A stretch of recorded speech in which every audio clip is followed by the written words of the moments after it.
باللہ من الشیطان الرجیم بسم اللہ الرحمن الرحیم اوعجبتم ان جاءکم ذکر من ربکم علی رجل منکم لینذرکم واذکروا اذ جعلکم خلفاء من بعد قوم نوح وزادکم فی الخلق بسطة فاذکروا آلاء اللہ لعلکم تفلحون قالوا اجئتنا لنعبد اللہ وحدہ ونذر ما كان يعبد آباؤنا فأتنا بما تعدنا إن كنت من الصادقين صدق اللہ العظیم۔ حمد و ثناء رب کریم اور درود و سلام بر سید کائنات کے بعد الاعراف کی آیت نمبر 69 اور 70 تلاوت کی گئی ہیں، جو 8ویں پارے کے 16ویں رکوع میں ہیں۔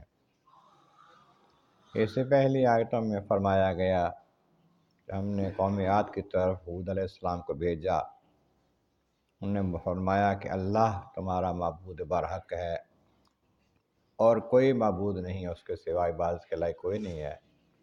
کیا تم ڈرتے نہیں ہو اللہ سے، آخرت کے انجام سے؟ ان کے سرداروں میں سے جو کافر تھے انہوں نے کہا ہم تو دیکھتے ہیں کہ آپ بیوقوفی کی بات کرتے ہیں۔ نبی سے کہنے لگے نعوذ باللہ، ہم سمجھتے ہیں کہ آپ جھوٹ بولتے ہیں، جھوٹوں میں سے ہیں، ایسی بات کوئی نہیں ہے کہ ایک ہی معبود ہو۔ تو آپ نے فرمایا کہ میں بیوقوفی کی بات نہیں کر سکتا، اس لیے کہ میں اللہ کا رسول ہوں، تمام جہانوں کا رب ہے، تو رسول تو بیوقوفی کی بات نہیں کرتا۔ عقل رسول کو اللہ دیتا ہے وہ سب سے وراء الورا ہوتی ہے۔ فرمایا کہ آپ نے فرمایا کہ اواجبتم ان جاءکم ذکر من ربکم، کیا تم اس بات پر حیران ہوتے ہو کہ تم میں سے ایک آدمی کو اللہ تعالیٰ نے یہ پیغام دے دیا ہے، اپنی طرف نصیحت بھیج دی ہے، اس کے ذریعے سے اس بات پر تم حیران ہوتے ہو کہ وہ تم میں سے آیا، اللہ کا پیغام لے کر آیا تاکہ تمہیں ڈر سنائے تمہارے انجام کا۔ فرمایا واذکروا اذ جعلکم خلفاء من بعد قوم نوح، یاد کرو نوح علیہ السلام کی قوم کے بعد اللہ نے تمہیں تمہارے پہلوں کا خلیفہ بنایا ہے۔ پہلے تم نہیں تھے، ہمارے اور قوم تھی، آباء و اجداد تھے تمہارے، اس کے بعد تمہیں وہ لے آیا ہے۔ جس طرح تمہیں لایا ہے تمہیں لے جا کر اور قوم بھی لا سکتا ہے، اور لانی ہے اس نے۔ وزادکم فی الخلق باسطۃ، پھر اس نے تمہیں بہت بڑا جسم طاقت عطا کی ہے۔ یہ قوم جو تھی بہت بڑے بڑے لوگ تھے، 100 ہاتھ اتنا ہاتھ ہوتا ہے، 100 ہاتھ لمبا، 60-70 ہاتھ کم از کم، چھوٹا جو ہوتا تھا قد والا ان کے، اور بڑا ہوتا ہے 100 ہاتھ لمبا، بہت طاقتور تھے، ہمت والے تھے۔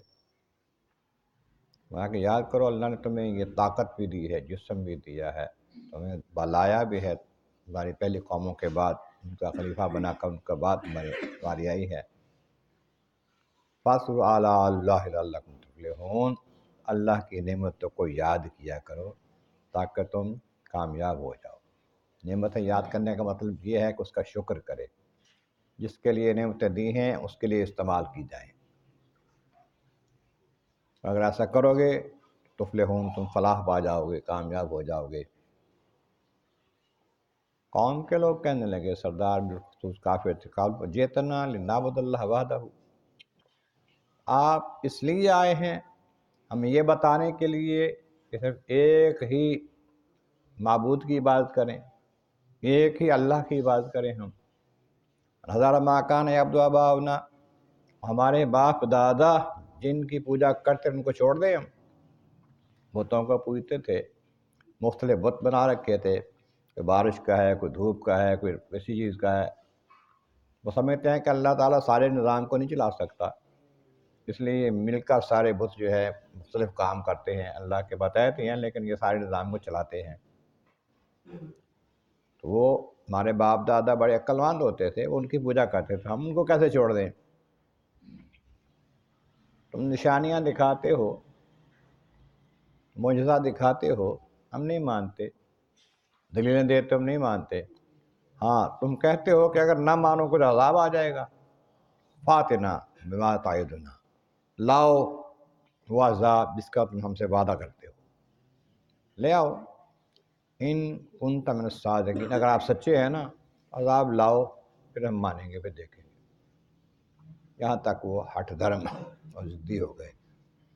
تو پھر جب عذاب آیا، پھر سارے کے سارے فنا ہو گئے۔ اس کا ذکر اگلی آیتوں میں آئے گا انشاءاللہ تعالیٰ۔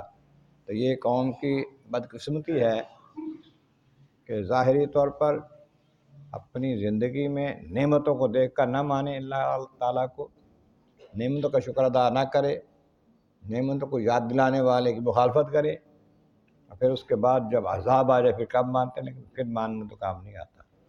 اللہ تبارک و تعالیٰ کی بارگاہ عالیہ میں عظیم مولا کریم، محبوب کریم کا صدقہ قرآن کریم کا فہم اور اعمال صالح نصیب فرما۔